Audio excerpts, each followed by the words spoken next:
Hello students, welcome to logical academy. बच्चों, आज है हमारी video number 61 and video number 61 में आपको चैप्टर नंबर 5 आज मैं कंप्लीट कराने वाला हूं। हो सकता है आज की वीडियो में चैप्टर कंप्लीट ना हो तो मैक्सिमम एक वीडियो और लगेगी। बच्चों, पहले तो मैं आपको एक बात डिस्कस करना चाहता हूं। आज की क्लास आपकी बहुत ज्यादा इंपॉर्टेंट है। सर क्यों? आज की क्लास इतने इंपॉर्टेंट क्यों है? बच्चों, आप सबको जब हमारा अकाउंट स्टार्ट हुआ था, मैंने बच्चों आप सबको एक बात कही थी। वो बात ये थी कि बेस बनाने में बहुत टाइम लगता है। बेस बनाने में बहुत टाइम लगता है, पर अगर बेस एक बार स्ट्रॉन्ग हो जाए तो बिल्डिंग कब बन जाती है हमें पता भी नहीं चलता। सर, आप कहना क्या चाहते हो? आइए बच्चे देखिए मैं क्या कहना चाहता हूं। देखो बेटा, एक सेकेंड। अगर हम बात करें आपके अकाउंट्स की सिलेबस की, कुछ बच्चों को लग रहा होगा कि हम बहुत पीछे हैं। आइए बच्चे एक झलक लगाते हैं। अकाउंट्स में हमारे पास 3 बुक्स हैं, books number 1, book number 2 and book number 3। हाँ जी सर, book 1, book 2, book 3, 3 types of book हमें पढ़नी है। अगर मैं बात करूं बुक नंबर 2 की, सर हमें बुक नंबर 2 पढ़ने में कितना टाइम लगेगा? बच्चे, ये बुक है मेरी 20 डेज। सिर्फ 20 दिन में पूरी 20 वीडियोस में बुक नंबर 2 खत्म हो जाएगी। अगर मैं बात करूं बुक नंबर 3 की, बुक नंबर 3 भी बच्चे मेरी है 20 डेज। जो बुक नंबर 1 है ये मेरी सबसे लंबी बुक होती है बेटा।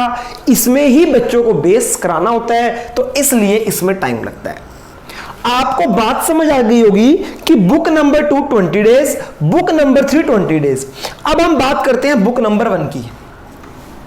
बुक नंबर 1 में अगर मैं पार्टनरशिप की बात करूं तो पार्टनरशिप शुरू होती है chapter number 2, chapter number 3, chapter number 4, chapter number 5, chapter number 6, chapter number 7, chapter number 8।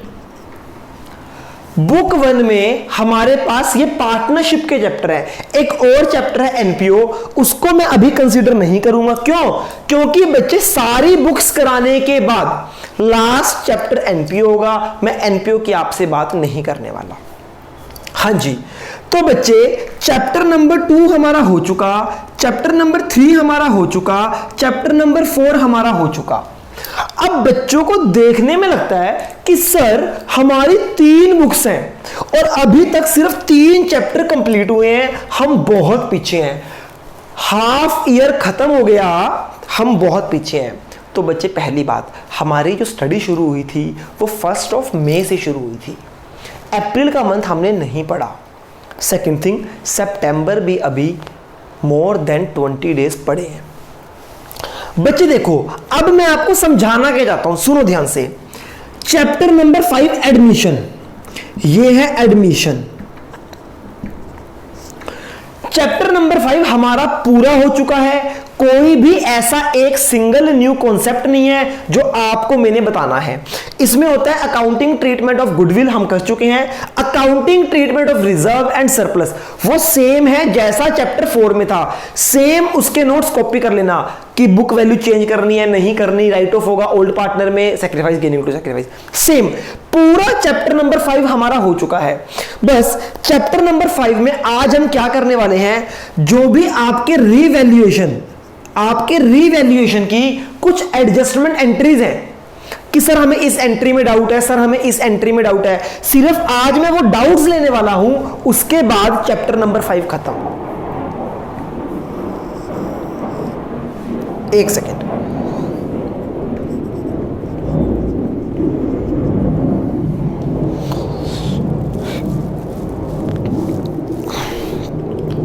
देखो जी बेटा, चैप्टर नंबर, एक मिनट एरोप्लेन को जाने दो। चैप्टर नंबर 5 की अगर मैं बात करूं, इसके अंदर आपको जो इलस्ट्रेशन करनी है, illustration up to 51, last topic जो था एडजस्टमेंट ऑफ कैपिटल, वो आपके सिलेबस से कट हो चुका है ड्यू टू कोविड-19। तो हमें इलस्ट्रेशन अप टू 51 करने हैं। यहां तक कोई भी न्यू पॉइंट नहीं है। आज मैं आपको सारे डाउट्स ले लूंगा, तो आपने आज के दिन, आज में इलस्ट्रेशन 51 तक करके चैप्टर खत्म कर देना है।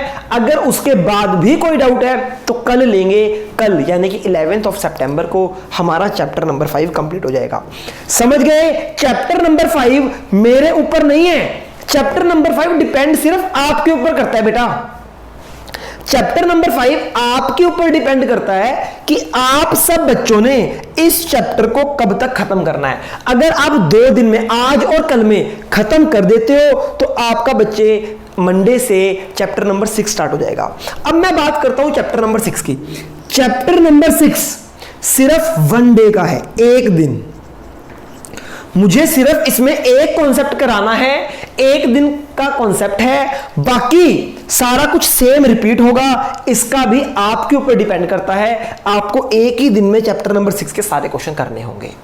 बात करता हूं चैप्टर नंबर 7 डेथ की। डेथ वाला जो चैप्टर है सिर्फ सिंगल डे लगेगा, 1 दिन। चैप्टर नंबर 7 भी 1 दिन का है। अब देखो बच्चे, मेरी तरफ से इसमें भी 1 दिन लगेगा, इसमें भी 1 दिन, और इसमें भी। सिर्फ 3 दिन में चैप्टर 2 टू चैप्टर 7 मेरी तरफ से कंप्लीट हो जाएंगे। अब वो आपके ऊपर डिपेंड करता है, चाहे आप इसको 30 दिन में करो, चाहे आप इसको 100 दिन में करो, चाहे आप मत करो। मेरी फीस मुझे मिल रही है, नुकसान सिर्फ आपका है। दूसरी बात, जो बच्चा क्वेश्चंस करेगा, नेक्स्ट वीडियो अब से सिर्फ उसी को मिलेगी। हर एक बच्चे को मैं वीडियो नहीं देने वाला। आप मेरी बात समझ जाओ। जो बच्चा डेली होमवर्क करेगा, जो बच्चा डेली मेरे साथ चलेगा, तो बच्चे विद इन नेक्स्ट 3 डेज हमारा चैप्टर 5, 6 एंड 7 खत्म हो जाएगा। तो 3 दिन का सिलेबस मेरा ये है। चैप्टर नंबर 8 पर मैंने मैक्सिमम 8 डेज लगाने हैं, मैक्सिमम 8 दिन हमने लगाने हैं चैप्टर नंबर 8 पे। तो टोटल अगर मैं बात करूं इस बुक को खत्म करने के लिए 8 और 3 11, हमें टोटल 11 दिन और लगेंगे। विद इन 11 डेज हमारी बुक नंबर 1 जो सबसे लेंथी है वो खत्म हो जाएगी। मेरी तरफ से आप होमवर्क ना करो, चाहे इसको 2 महीने लटका दो, मेरी सेहत पे कोई असर नहीं है। पर बच्चे विद इन 11 डेज हमारा जो चैप्टर वाली बुक है पार्टनरशिप, ये बिल्कुल खत्म हो जाएगी। उसके बाद 20 डेज इस बुक में, 20 डेज उस बुक में, तो टोटल नेक्स्ट 51 डेज मेरी तरफ से आपका जो अकाउंट्स का सिलेबस है वो 51 डेज का है, अगर आप डेली होमवर्क करते हो। आज है बच्चे 10 सितंबर, अगर मैं इसमें 51 डेज ऐड करूं तो ये बनता है 1 नवंबर। मेरी तरफ से 1 नवंबर को सिलेबस कंप्लीट हो जाएगा। अब हम बात करते हैं हॉलीडेज की। बीच में सैटरडे संडे भी आएंगे, ये तो है नहीं हम कंटिन्यू पढ़ेंगे। तो बच्चे सारे सैटरडे संडे मिला के, मैरिज की छुट्टियां मिला के, अब मान लो 30 डेज इसमें हॉलीडेज हो जाएंगी आपकी। तो बच्चे 30 नवंबर तक मेरी तरफ से सिलेबस कंप्लीट हो जाएगा। अब डिपेंड करता है आप सबके ऊपर, आप सबने होमवर्क करना है या नहीं। 1 दिन के होमवर्क को 10 दिन में करना है तो 10 दिन लग जाएंगे। और बच्चे ऐसे तो आपका सिलेबस फरवरी तक भी खत्म नहीं होगा। अभी तक हम गियर 1 में पढ़ रहे थे, क्यों? क्योंकि बच्चे हम बेस स्ट्रॉन्ग कर रहे थे। अब बच्चे सीधा ही मेरा गियर नंबर 5 एक्टिवेट होगा, और गियर नंबर 5 में हमारी सारी क्लासेस चलने वाली हैं। इसका मतलब ये नहीं कि मैं रश कर रहा हूं बच्चे, अब आपके लॉजिक्स इतने मैं स्ट्रॉन्ग कर चुका हूं कि अब मेहनत करने की बारी आपकी है। मेरा काम खत्म। आई होप आपके माइंड में पूरा डायग्राम प्लॉट हो गया होगा कि आज एडमिशन के सारे क्वेश्चन आपने कर देने हैं, देन कल चैप्टर नंबर 6 के, एंड देन चैप्टर नंबर 7। एक दिन के चैप्टर हैं। आई होप आपको क्लियर हो गया होगा।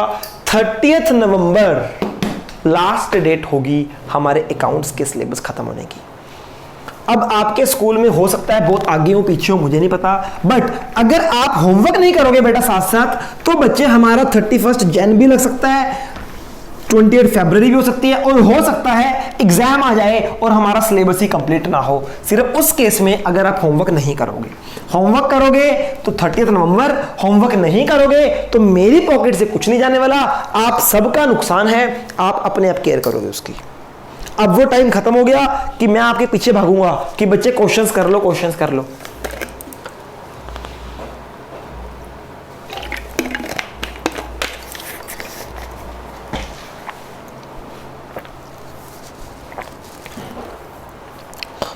हमने कल एक कॉन्सेप्ट किया था हिडन गुडविल।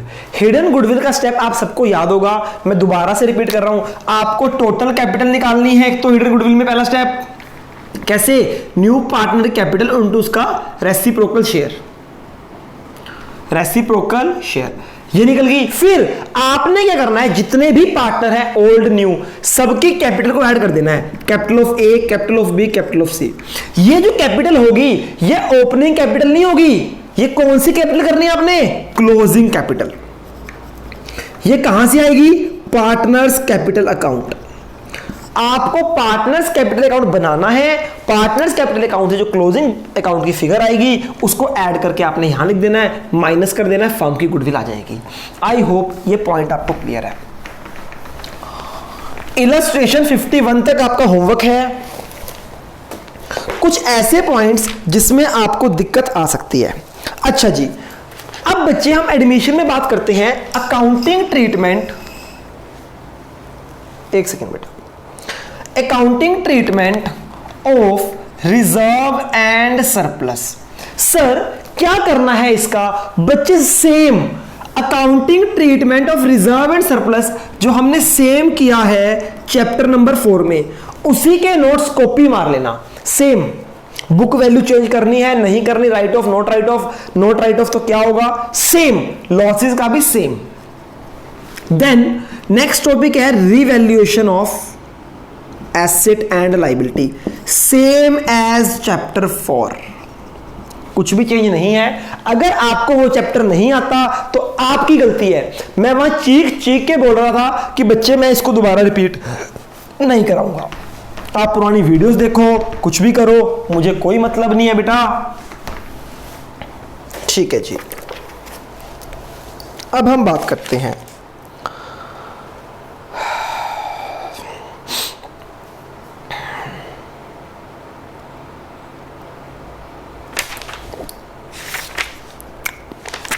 इलस्ट्रेशन नंबर 35 निकालिए फटाफट। अब मैं आपसे कुछ पॉइंट डिस्कस करने वाला हूं, इसको नोट कर लेना, जब आप क्वेश्चन सॉल्व करोगे तो आपको हेल्प मिलेगी। Illustration number 35, a creditor of, point number 3, a creditor of 600 will not to be claimed, hence is to be return back. बच्चे हमने क्रेडिटर को पैसे देने हैं, क्रेडिटर हमारी लायबिलिटी है, हमने पैसे देने हैं। A creditor of 600 will not to be claim, वो कहता क्रेडिटर हमसे पैसे नहीं लेगा, हमने देने थे, क्रेडिटर कहता मैं आपसे 600 रुपए नहीं लूंगा, तो मेरी लायबिलिटी बढ़ी है कम हुई है, हमारी लायबिलिटी कम हो गई। आप सबको याद है ना रिवैल्यूएशन अकाउंट, एसेट बढ़ेगी इधर, लायबिलिटी कम होगी इधर, लायबिलिटी बढ़ेगी इधर, एसेट कम होगी इधर।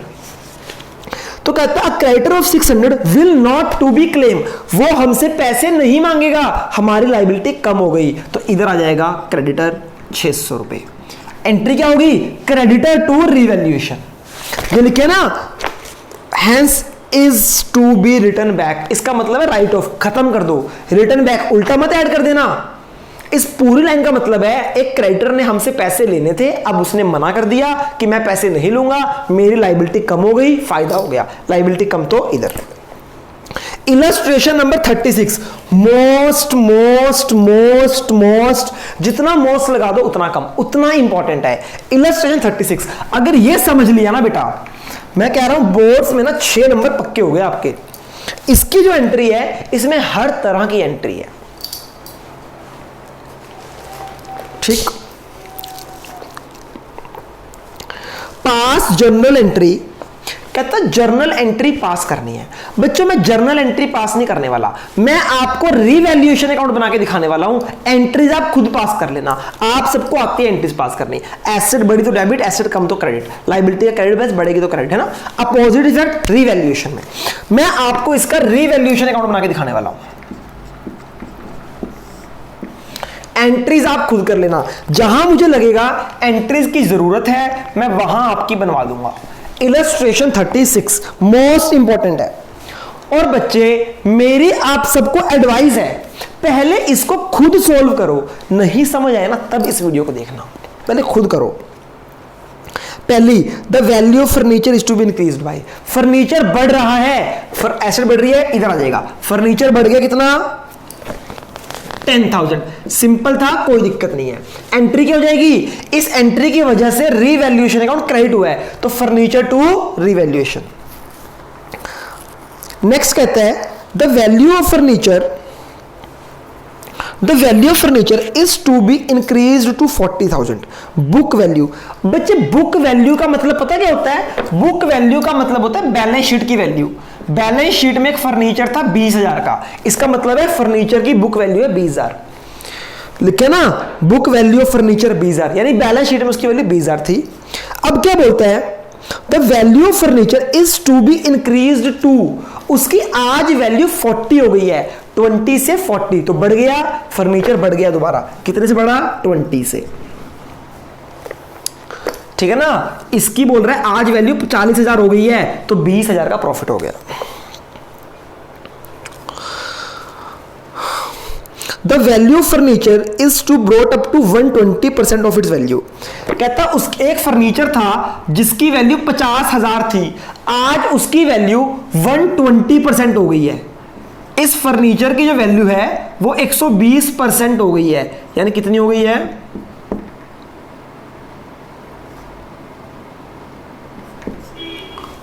60,000। पहले 50 थी, आज 60,000 हो गई है, तो बढ़ गया 10,000, तो आ जाएगा फर्नीचर 10,000। तीनों एंट्रीज फर्नीचर की थी। Point number 4, point number 5 most important लिख लो। पॉइंट नंबर 4 और 5 को इंपॉर्टेंट मार्क कर लो, ये हमेशा करना है आपने। कहता stock is undervalued by 10%। ये एंट्री को ध्यान से समझना बच्चे, ये बैलेंस शीट है। पॉइंट नंबर 4 में book value of stock, book value of stock का मतलब है balance sheet value. Balance sheet में स्टॉक की वैल्यू कितनी रखी है 18,000। इन्होंने अलग से बैलेंस शीट नहीं बनाई, ब्रैकेट में लिख दिया बुक वैल्यू ऑफ स्टॉक, मतलब है बैलेंस शीट में स्टॉक की वैल्यू 18,000 है। और एडजस्टमेंट क्या कर दी, एडजस्टमेंट कर दी stock is undervalued by 10%। Adjustment है stock is undervalued by 10%। बच्चे क्या बोल रहा है, stock is undervalued by 10%। इसका क्या मतलब है कि स्टॉक अंडर वैल्यूड है या स्टॉक को अंडर वैल्यूड करना है, दोनों में मतलब फर्क समझो।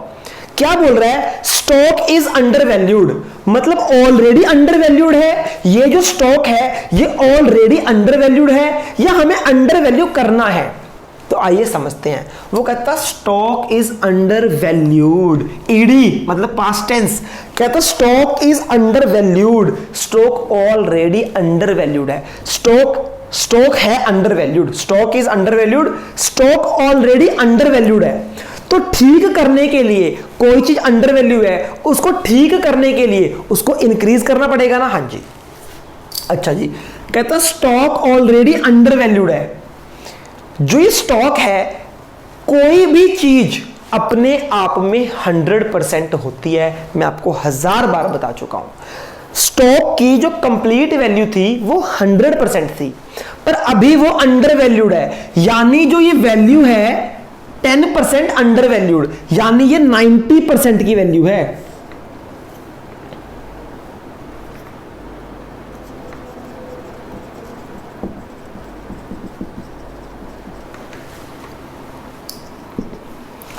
समझ आ गई बच्चे? जो ये स्टॉक है ना, जो ये 18,000 है, ये अंडर वैल्यूड है, मतलब कम है, 10% से अंडर वैल्यूड है, तो इसकी इस टाइम वैल्यू 90% है। तो हमें पूरी वैल्यू चाहिए। किसकी पूरी वैल्यू? सही वैल्यू कितनी है? इसकी सही वैल्यू है 100%। तो 18,000 ऑलरेडी 90% है, 90 इंटू 100 दैट इज 20,000। कहने का मतलब स्टॉक की आज की डेट में वैल्यू है 20,000, हमने बैलेंस शीट में कितने लिखी हुई है? 18,000। तो बच्चे हमारा स्टॉक 2,000 से बढ़ जाएगा, स्टॉक बढ़ जाएगा 2,000 से। क्यों? स्टॉक की एग्जैक्ट वैल्यू आज की डेट में है 20,000, हमने बैलेंस शीट में अंडर वैल्यू किया हुआ है, उसको under value, already under valued है, तो इसको ठीक करने के लिए इसको पूरी वैल्यू पे लेके आना पड़ेगा। ठीक है? जब हमारे वैल्यूअर ने स्टॉक की वैल्यू की तो उसे लगा कि भैया स्टॉक हमारा 20 का है, आपने बैलेंस शीट में स्टॉक को कम लिखा हुआ है, 18 किया हुआ है, जबकि वो ज्यादा है, तो 2,000 की वैल्यू बढ़ गई ना हमारी, तो 2,000 बढ़ गया। सर कैसे आया ये 18 20? सर ये कैसे आया 20? दोबारा से समझ लो। ये बच्चे यूनिटरी मेथड होता है, आप इसको डायरेक्ट भी लिख सकते हो कि जो 18,000 है इस टाइम ये 90% वैल्यू है। कैसे? 10% अंडर वैल्यूड, तो 100 माइनस 10 90। 18,000 है 90% वैल्यू, तो पूरी वैल्यू कितनी होगी? ठीक, आइए समझते हैं कैसे। बच्चे जो ये 18,000 है, ये स्टॉक की पूरी वैल्यू है, ये अंडर वैल्यूड है, ये है अंडर वैल्यूड, यानी 90% की वैल्यू है 18,000। 1% की वैल्यू होगी 18,000 अपॉन 90, तो 100% की वैल्यू कितनी होगी? 18,000 अपॉन 90 इंटू 100। समझ आ गई? तो यही तो मैंने किया था, 18,000 अपॉन 90% इंटू 100। हम इसको डायरेक्ट भी कर सकते हैं, दैट इज 20,000। स्टॉक की जो 100% वैल्यू है आज की डेट में वो 20,000 है, हमने उसको 18,000 ले रखा है, तो 2,000 से ठीक करने के लिए, स्टॉक अंडर वैल्यूड है, उसको ठीक करने के लिए बढ़ा दूंगा, स्टॉक बढ़ गया तो credit.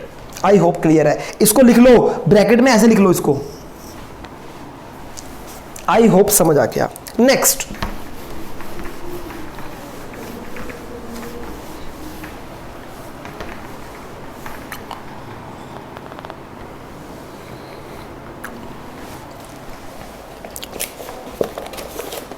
Next point number 5, again most important. Stock is over valued by 10%। Stock is over valued by 10%। Book value है 22,000।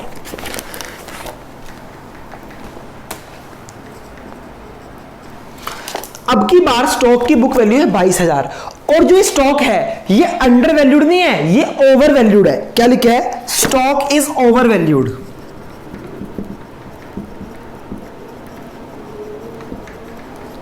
Stock is over valued by 10%। बच्चों जो हमारा ये स्टॉक है ये ऑलरेडी ओवर वैल्यूड है, तो इसको ठीक करने के लिए कम करना पड़ेगा।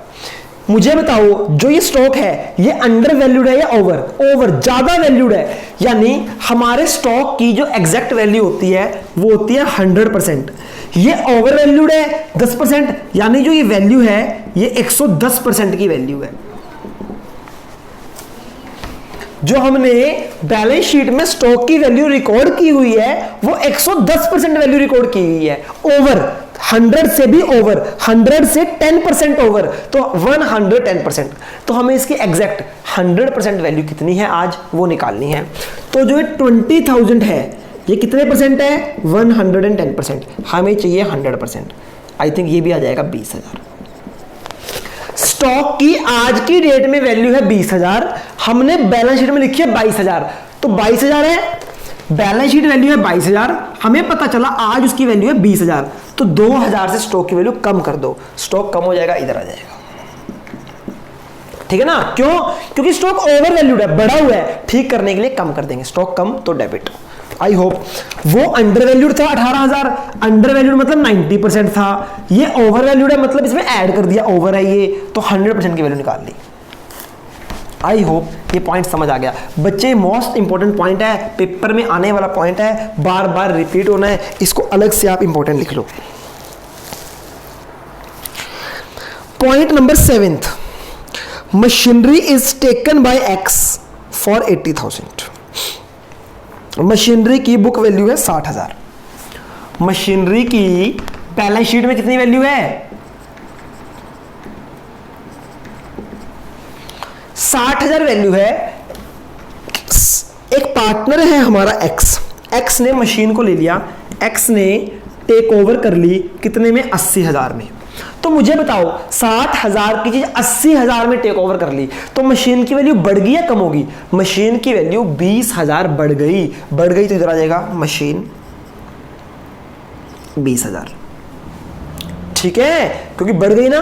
अच्छा जी, एक्स ने टेक ओवर कर ली, एक्स ने कंपनी से मशीन ले ली, एक्स ने कंपनी से मशीन को टेक ओवर कर लिया। तो बच्चे एक्स ने कंपनी ने एक्स को मशीन दे दी, अब कंपनी ने एक्स से पैसे लेने हैं तो कंपनी क्या एंट्री करेगी? X capital account debit. Company ने उससे 80,000 रुपए लेने हैं, क्योंकि और कंपनी की मशीनरी आई है या गई है? मशीनरी चली गई, मशीनरी कंपनी की खत्म हो गई, एसेट कम होगी तो क्रेडिट टू मशीनरी। समझ आ गई? ये एक्स के कैपिटल अकाउंट में भी जाएगी एंट्री, एक्स के कैपिटल अकाउंट में डेबिट हो जाएगा 80,000 मशीनरी के नाम से। अगर इसकी मैं आपको कंप्लीट एंट्री सिखाऊं तो देखते हैं, कंप्लीट एंट्री सीखते हैं इसकी बेटा। सीखो जी कंप्लीट एंट्री।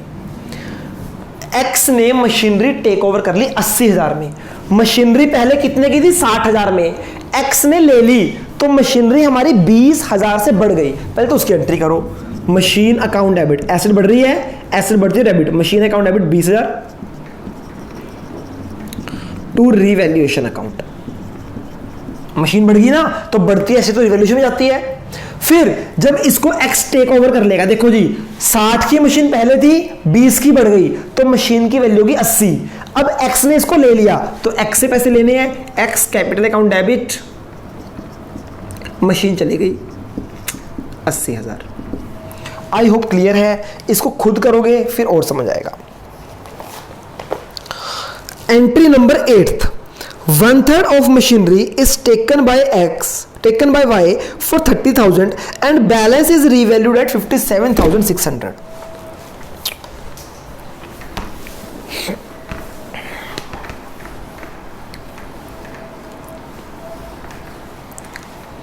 एक मिनट बच्चों, पढ़ो, करने की कोशिश करो, मैं अब कराता हूं।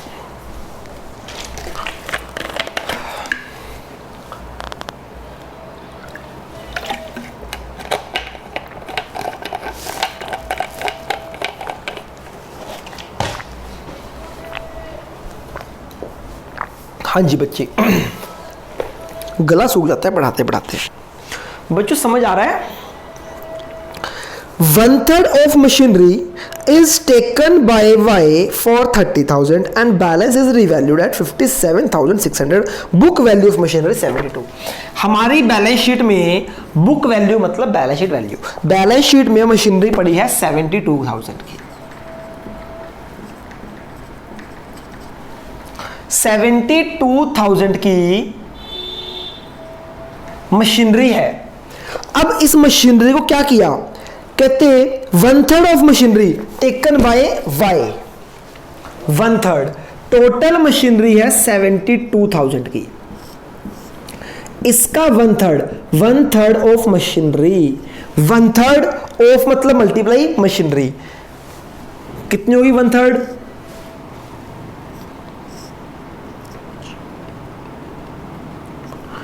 24,000 की। 72 में से 24,000 की किसने ले ली? Y ने ले ली। रिमेनिंग कितनी बची? रिमेनिंग बची आई थिंक 48, रिमेनिंग बची 48।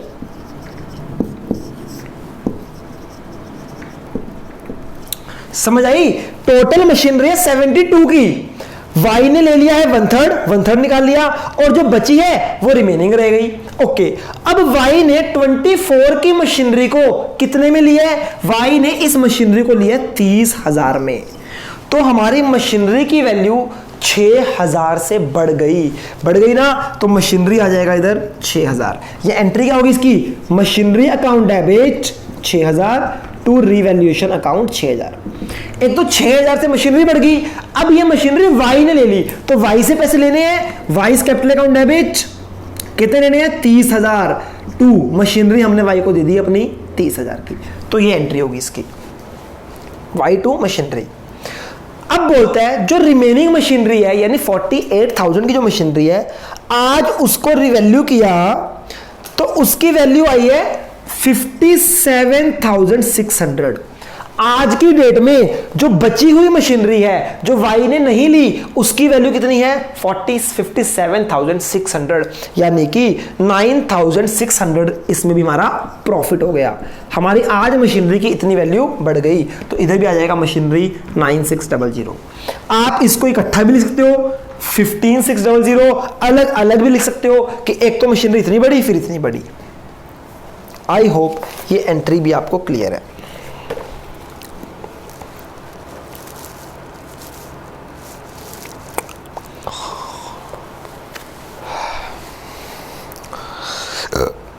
बच्चे, point number 9, most important point. ये पॉइंट आपको 4-5 जगह क्वेश्चंस में मिलने वाला है, इसको आप समझ जाओ, अच्छे से कर लो। अभी जगह नहीं है तो रब कर रहा हूं।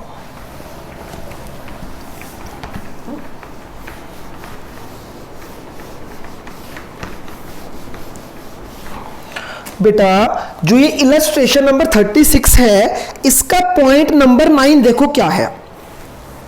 इससे पहले मैं आपको एक हल्का सा कॉन्सेप्ट कराता हूं, आप उसको अपनी कॉपी में नोट्स में भी रिकॉर्ड कर सकते हो।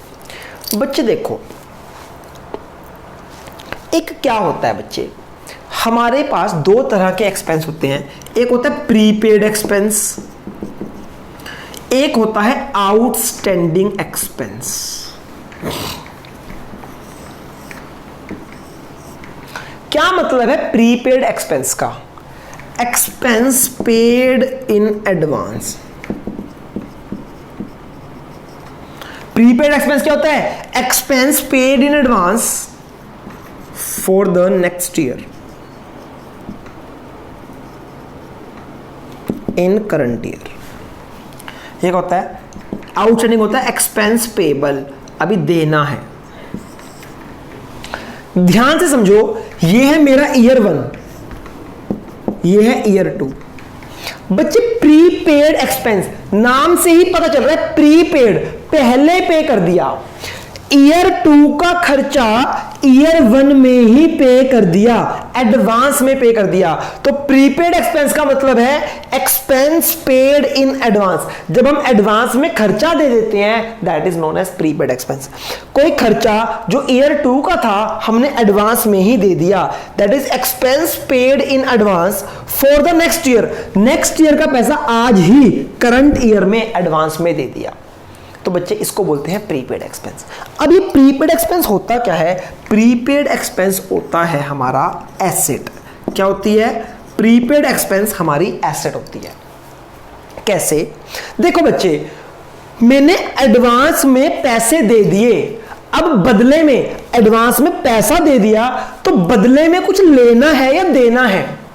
एडवांस में अगर पैसा दे दिया तो बदले में लेना है तो एसेट। हमने ईयर 2 का पैसा ईयर 1 में दे दिया तो बदले में हमने सर्विस लेनी है तो एसेट। फॉर एग्जाम्पल, आपने ईयर 2 में ट्यूशन पढ़नी थी, ईयर 2 में ट्यूशंस पढ़नी थी, तो बच्चे ट्यूशन फीस ईयर 2 में पे करनी थी ना। आपने क्या किया? ईयर 2 की ट्यूशन फीस ईयर 1 में ही दे दी, एडवांस में दे दी। तो बदले में आपने ट्यूशन्स लेनी है। तो बच्चे एक बात याद रखना, पूरे एडमिशन में, रिटायरमेंट में, डेथ में, कहीं भी आपको रीवैल्यूएशन में अगर पॉइंट दिखे कि हमने नेक्स्ट ईयर का खर्चा आज ही पे कर दिया, तो वो आपकी एक एसेट बन जाती है। That is unrecorded asset, unrecorded asset. तो बच्चे ये एक रिवैल्यूएशन अकाउंट है। अनरिकॉर्डेड एसेट, एसेट अलग, अचानक से एसेट आ गई, एसेट आ गई तो प्रॉफिट। तो बच्चे अनरिकॉर्डेड एसेट इधर आती है, तो हमेशा एंट्री होगी जो भी unrecorded asset to revaluation account. ये खर्चा कोई भी हो सकता है, ट्यूशन का खर्चा हो सकता है, इंश्योरेंस का खर्चा हो सकता है, कोई भी। समझ आ गई बच्चे? और एक होता है एक्सपेंस पेबल। एक्सपेंस पेबल खर्चा कर दिया, अभी पैसे देने हैं, देने हैं तो लाइबिलिटी। एक्सपेंस पेबल होती है हमारी लाइबिलिटी, ये आएगी अनरिकॉर्डेड लाइबिलिटी। ये नुकसान होता है, ये एसेट होती है फायदा, लाइबिलिटी होती है नुकसान। आई होप ये आपको समझ आया है, इसको नोट कर लेना।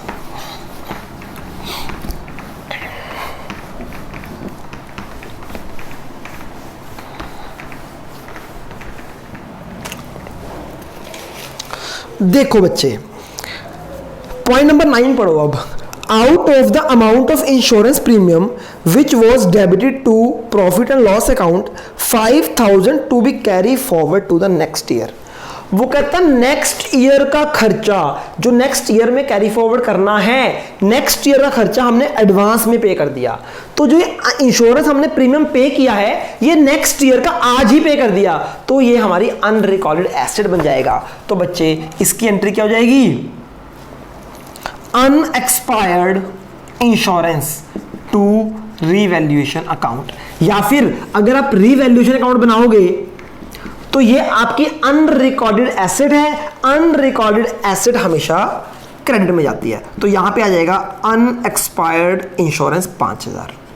इस पॉइंट को इंपॉर्टेंट मार्क कर लो, ये पॉइंट आपको आगे भी क्वेश्चंस में मिलने वाला है। इसका चाहे रट्टा लगा लो कि भैया अनएक्सपायर्ड इंश्योरेंस प्रीमियम का मतलब क्या है? हमने एडवांस में ही इंश्योरेंस दे दिया, इंश्योरेंस एक खर्चा है जो एडवांस में पे कर दिया, carry forward to the next year. वो नेक्स्ट ईयर का था, नेक्स्ट ईयर का खर्चा आज ही दे रहे हैं, तो ये हमारी बन जाएगा प्रीपेड एक्सपेंस। प्रीपेड एक्सपेंस मतलब अनरिकॉर्डेड एसेट, अनरिकॉर्डेड एसेट मतलब रीवैल्यूएशन में क्रेडिट।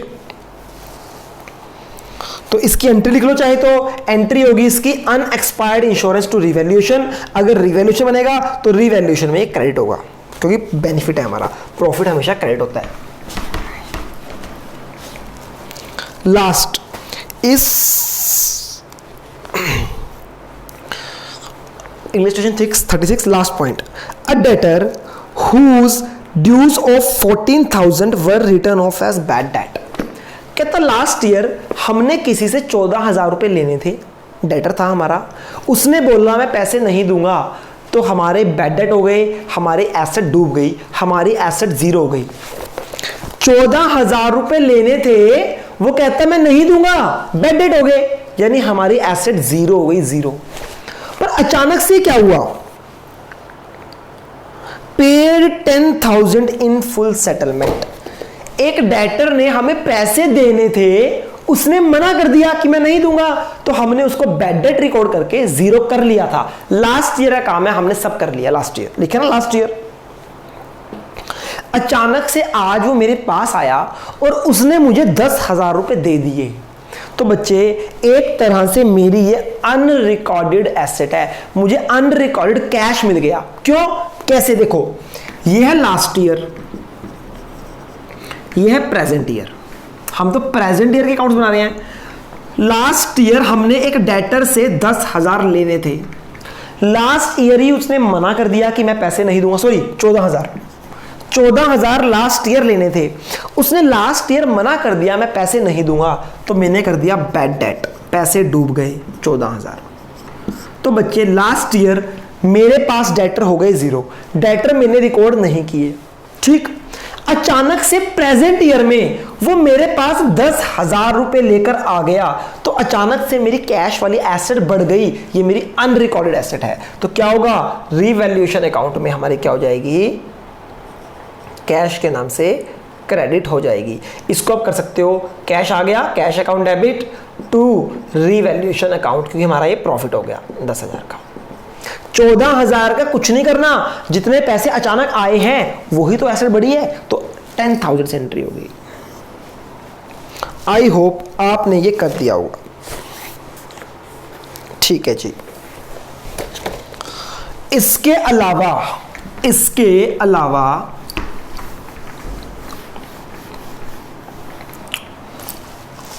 देखो बच्चों, इस चैप्टर में आप क्या करोगे, सबसे पहले वही करोगे आप, calculate gaining sacrificing ratio, then आप अकाउंटिंग ट्रीटमेंट ऑफ गुडविल करोगे, फिर आप accounting treatment of reserve and surplus करोगे, फिर आप बनाओगे रिवैल्यूएशन। क्या बनाओगे?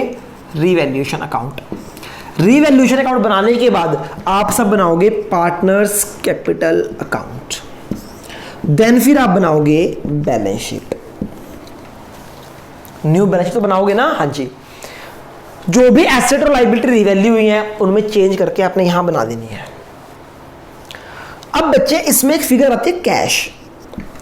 वो कैश की फिगर कैसे बनेगी ध्यान से समझना। आप क्या करोगे, जो आपको क्वेश्चन में बैलेंस शीट गिवन है 1 लाख, सपोज करो कैश 1 लाख कैश गिवन है, तो कैश का बैलेंस ऐसे निकलेगा, 1 लाख कैश गिवन है, हाँ जी। जो नया पार्टनर आया वो कैश लेके आया, सपोज करो 1 लाख कैपिटल के लेके आया, वो कैश ऐड हो जाएगा। जो वो गुडविल के पैसे लेके आया 50,000 सपोज करो, वो भी ऐड हो जाएगा। जो भी कैश में आएगा पूरे क्वेश्चन में जिस जिस एडजस्टमेंट में कैश आएगा ऐड हो जाएगा, जिस जिस एडजस्टमेंट में कैश जाएगा माइनस करते रहना। नेट जो बैलेंस आएगा आपका वो आएगा नई बैलेंस शीट में। कैश का बैलेंस बड़े ध्यान से निकालना, ओपनिंग कैश बैलेंस, फिर पूरे क्वेश्चन में जितना जहां जहां कैश आया ऐड कर दो, जहां जहां से कैश गया लेस कर दो, तब आपके कैश की फिगर आ जाएगी।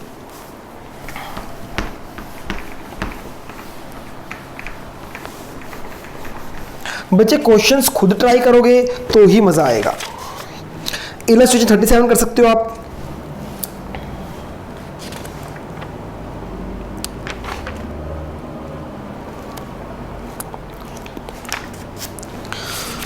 सारी इलस्ट्रेशंस कर सकते हो।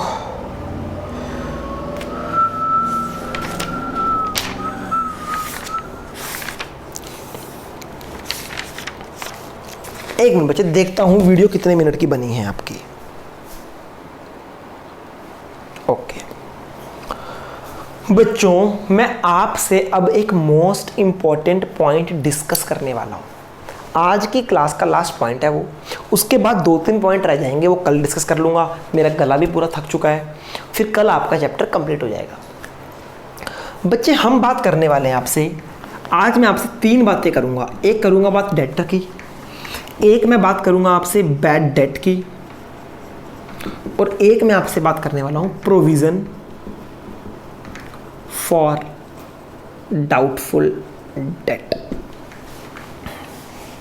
क्या होता है डेटर, क्या होता है बैड डेट, क्या होता है प्रोविजन फॉर डाउटफुल डेट। बच्चे डेटर मतलब अ पर्सन जिससे पैसे लेने हैं। एक बंदे से लाख रुपए लेने हैं तो वो हमारा डेटर बन गया, हमने उससे लाख रुपए लेने हैं। ठीक, अचानक से वो बंदा कह रहा है कि मैं आपको 20,000 रुपए नहीं दूंगा, मैं पैसे नहीं दूंगा। वो 20,000 मेरे डूब गए। जो पैसे डूब जाते हैं, कंफर्म डूब जाते हैं, हम बोलते हैं बैड डेट हो गया। तो 20,000 मेरे डूब गए, 20,000 हो गया मेरा बैड डेट। डूबा हुआ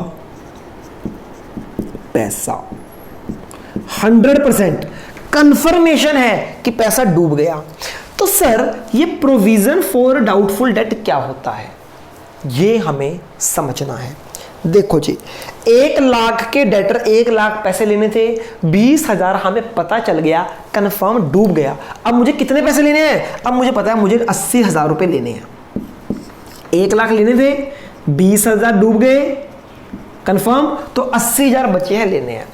क्या जरूरी है ये 80,000 मुझे मिल जाएंगे? हो सकता है इनमें से भी कोई पैसा डूब जाए। अचानक से मुझे एक न्यूज आई,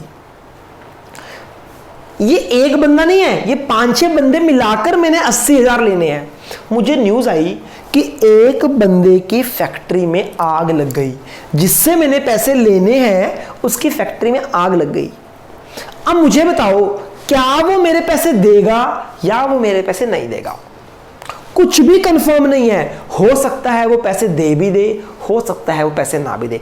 अब डाउटफुल है, पता नहीं पैसे मिलेंगे, पता नहीं पैसे नहीं मिलेंगे। तो बच्चे जब हमें डाउट होता है, मुझे लगता है कि जो 80,000 लेने हैं, मुझे डाउट है कि भैया 10% इसमें से भी डूब सकते हैं। डाउटफुल डेट, क्या 80,000 लेने हैं पर मुझे अब डाउट है कि इन 80,000 में से भी 10% पैसे डूब सकते हैं, हो सकता है 10% लोग और पैसा ना दें।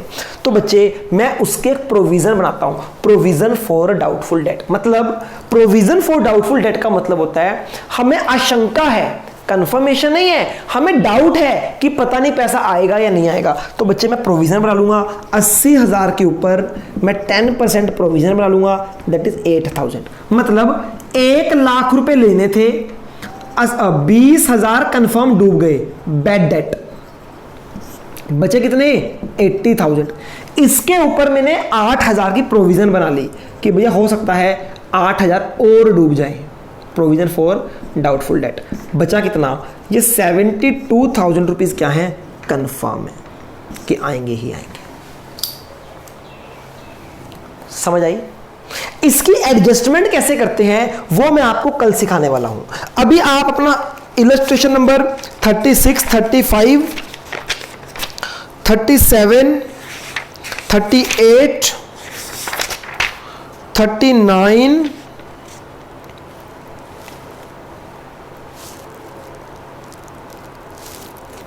40। बच्चों आप सबने क्या करना है? 44 तक, चलो मैं आपको 51 तक नहीं देता, पर 44 तक आज सारे क्वेश्चन कर लेना। जो भी डाउट होंगे मुझे व्हाट्सएप पे मैसेज कर देना। फिर 44 से लेके 51 तक के डाउट्स मैं कल बना दूंगा। कल 100% हमारा चैप्टर कंप्लीट हो जाएगा। आज की क्लास में इतना ही, कल मिलते हैं, तब तक के लिए गुड बाय, टेक केयर।